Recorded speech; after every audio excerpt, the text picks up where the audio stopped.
Vamos a explicar una problemática recurrente en materia de derecho inmobiliario, consistente en la aparición de humedades en las viviendas de los edificios, especialmente en los bajos, que son las viviendas más afectadas. La primera pregunta que suele hacerse quien padece estos defectos constructivos es: ¿quién debe costear las obras de reparación y los daños que se hayan producido? ¿El propietario de la vivienda o la comunidad de propietarios?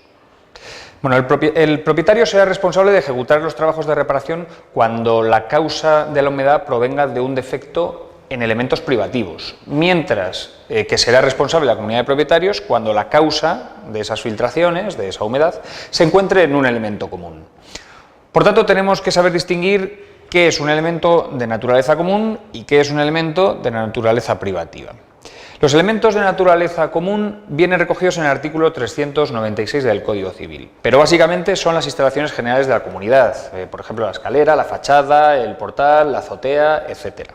Y los elementos privativos son aquellos que pertenecen a la estructura de una vivienda de la vivienda en cuestión, ¿no? Como son las paredes interiores, el parqué, el baldosado, etc. O los elementos también del cuarto de baño, de la cocina. Vamos a intentar hacer la distinción en la práctica con los principales focos de origen de humedades. Por ejemplo, las averías en la fontanería, ¿no? Por ser este una de las causas más comunes.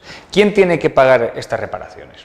Pues aplica la misma regla que acabo de explicar. Si la avería se ha producido en un elemento común, de la fontanería tendrá que repararlo la comunidad de propietarios.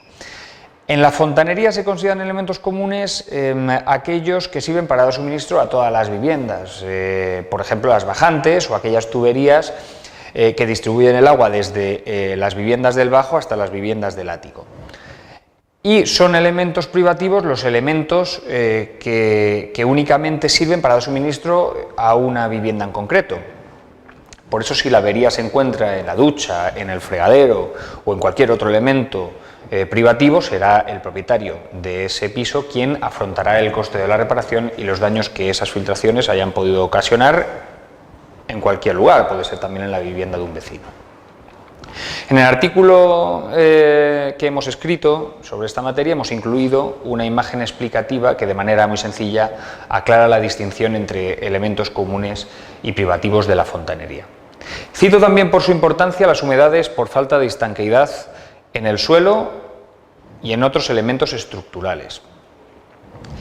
De modo que el agua de las lluvias o las aguas subterráneas afectan a los edificios por esa falta de estanqueidad.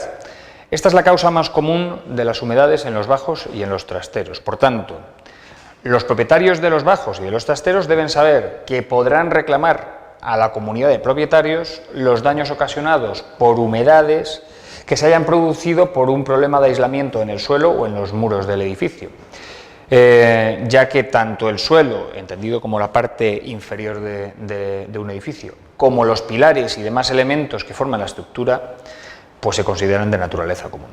Igualmente, introducíamos en el artículo un gráfico explicativo al respecto para mejor comprensión de todos.